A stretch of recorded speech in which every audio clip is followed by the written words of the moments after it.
guillotine pour M. Macron. La guillotine. Pour le peuple, putain. Pour la France.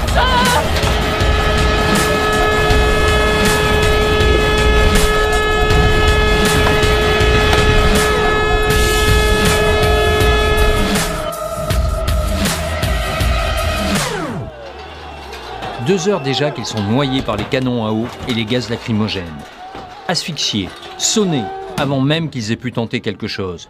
Le ministre de l'Intérieur leur a fait la guerre sans sommation. Alors, les gilets jaunes contre-attaquent.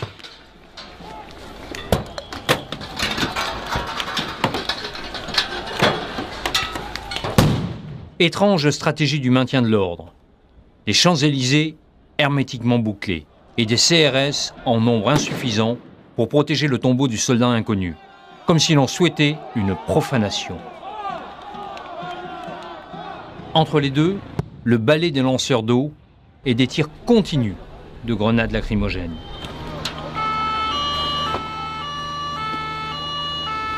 Et des incursions désordonnées de CRS au milieu de la foule. Comme si l'on souhaitait que le plus paisible des manifestants bascule dans la colère. Comme si l'on souhaitait transformer les gilets jaunes en enragés. C'est une honte pour la France.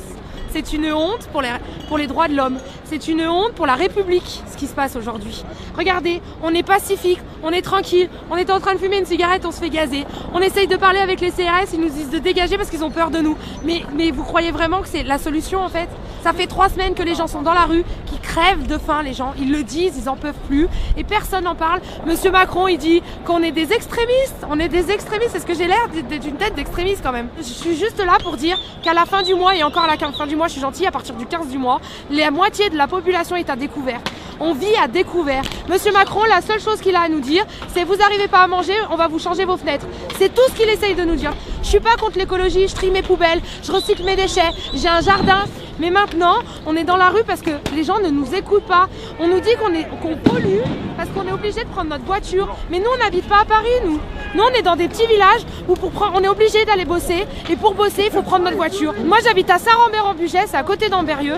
Il faut 5 heures de route et ça fait deux samedis qu'on vient là. Et s'il faut, on reviendra la semaine prochaine. Macron, là, il doit démissionner parce que c'est une honte ce qu'il fait. Déjà, il doit parler au peuple et il ne le sait pas. Aujourd'hui, il devrait être en France. Aujourd'hui, il ne devrait pas être en Argentine. Pour échapper au gaz et aux charges, il ne reste plus que les avenues qui partent de la place de l'Étoile. Ce sera d'abord l'avenue Marceau. Une première barricade est enflammée. Des policiers en civil font leur apparition.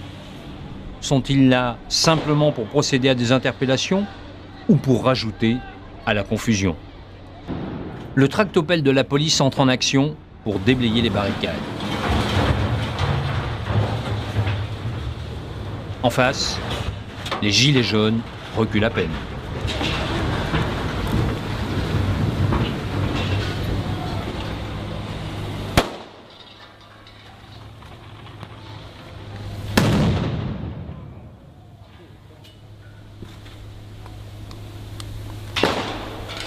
Plus loin, une femme craque devant les CRS. On est bardés! On est bardés, putain! Pourquoi vous nous faites ça? On vous demande d'être avec nous! Pour le peuple, putain! Pour la France! Pour la France! Notre patrie, notre nation! Le peuple français! Sur la place de l'Étoile, les accrochages continuent. C'est honteux, honteux, crapuleux. Et notre président, lui, s'en va en Argentine.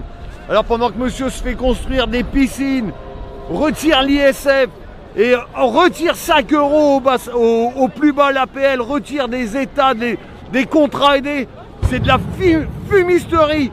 C'est la guillotine pour monsieur Macron. La guillotine. C'est fini Macron. Le peuple il est dans la rue, on ira jusqu'au bout. Il faudrait peut-être que monsieur Macron se réveille et lâche un peu du lest. Là, à l'heure actuelle, on ne peut pas revenir à la discussion. Qu'est-ce que vous avez pensé de son discours mardi? C'est une fumisterie, il s'est foutu de notre gueule. Il nous fait de la pédagogie et il nous endort. Dites les choses clairement, supprimez le CICE qui nourrit ces gros lobbies. Revenez à l'ISF, c'est ça. Il s'en fout de notre gueule, il attend qu'on crève. Nouvelle tentative pour desserrer l'étau policier. Cette fois, c'est l'avenue Foch.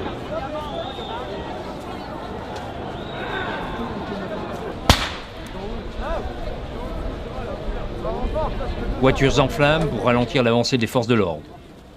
Et c'est un nouveau retour à l'étoile.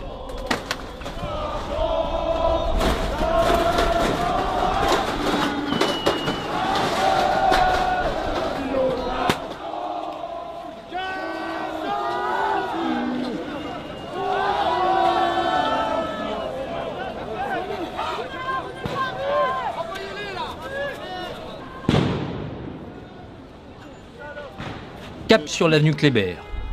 Le flot des manifestants s'engouffre dans l'artère. Moi, je demande un renversement de gouvernement.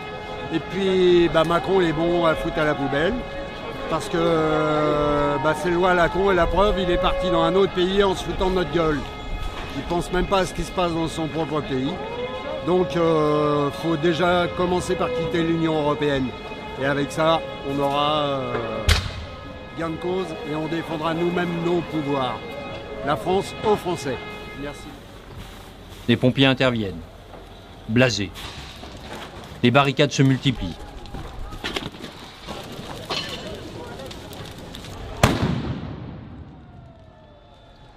Les baraques de chantier fournissent des armes à leur destination.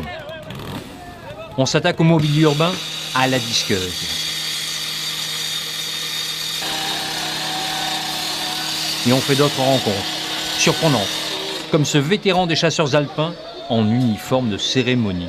Mes parents ils galèrent, mes frères ils galèrent, mes sœurs elles galèrent, il y en a marre quoi. On est allé voler plein de choses en Afrique, on a de la thune. Je me suis battu pour beaucoup de choses et je suis vraiment déçu de mon engagement et à quoi ça a servi.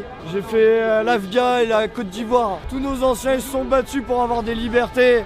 Et quand il y a quelqu'un qui dit ouais je suis là, venez me chercher et qui nous manque de respect comme ça alors qu'il est chez nous avec nos thunes, au bien au chaud, y en a marre quoi.